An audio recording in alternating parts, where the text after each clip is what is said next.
Ubay bin Ka'ab, sahabat yang ahli dalam Al-Quran. Ubay bin Ka'ab adalah salah seorang sahabat Nabi Muhammad yang terkenal dengan keilmuan dan kefasihannya dalam membaca dan menulis Al-Quran.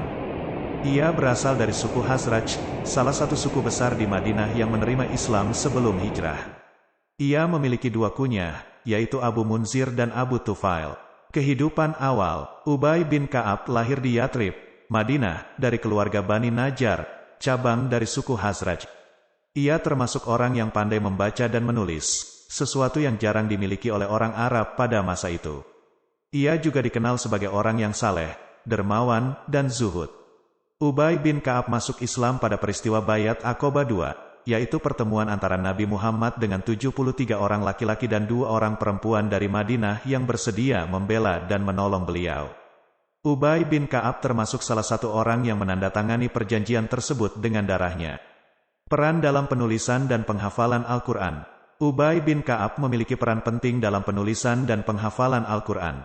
Ketika Nabi Muhammad hijrah ke Madinah, beliau menunjuk Ubay bin Ka'ab sebagai salah satu sekretarisnya yang bertugas mencatat wahyu-wahyu yang diturunkan oleh Allah. Ubay bin Ka'ab juga termasuk salah satu orang yang pertama kali memiliki mushaf, kitab Al-Quran, yang disusun sendiri. Ubay bin Ka'ab juga dikenal sebagai orang yang paling pandai membaca dan menghafal Al-Quran.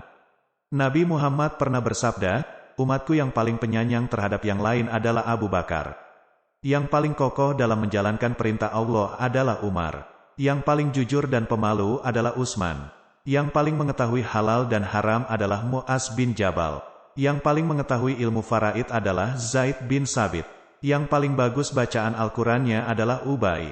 Setiap umat memiliki orang kepercayaan. Dan orang kepercayaan umat ini adalah Abu Ubaidah bin Al-Jarrah. Nabi Muhammad SAW juga pernah bertanya kepada Ubay bin Ka'ab tentang ayat mana yang paling agung dalam Al-Quran. Ubay bin Ka'ab menjawab dengan ayat kursi, yakni surah Al-Baqarah ayat 255. Nabi Muhammad pun memuji dan mendoakan Ubay bin Ka'ab dengan berkata, "Demi Allah, semoga selalu dipenuhi dengan ilmu, wahai Abu Munzir." Kiprah dalam perang dan politik. Ubay bin Ka'ab tidak hanya ahli dalam bidang agama, tetapi juga aktif dalam bidang sosial dan politik. Ia ikut serta dalam semua peperangan yang dipimpin oleh Nabi Muhammad, mulai dari Perang Badar hingga Perang Tabuk.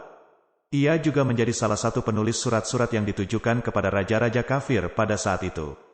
Setelah Nabi Muhammad wafat, Ubay bin Ka'ab tetap setia kepada para khalifah yang menggantikan beliau. Ia menjadi salah satu anggota Dewan Penasihat yang dibentuk oleh Abu Bakar dan Umar bin Khattab. Ia juga menjadi salah satu sumber rujukan dalam masalah-masalah hukum dan fatwa. Kematian dan warisan. Ubay bin Ka'ab meninggal dunia pada tahun 649 Masehi, pada masa kekhalifahan Utsman bin Affan. Ia dimakamkan di Baqi' pemakaman kaum muslimin di Madinah. Ia meninggalkan warisan berupa ilmu dan amal yang bermanfaat bagi umat Islam. Ia juga menjadi teladan bagi generasi-generasi selanjutnya dalam hal kecintaan dan kefasihan terhadap Al-Quran.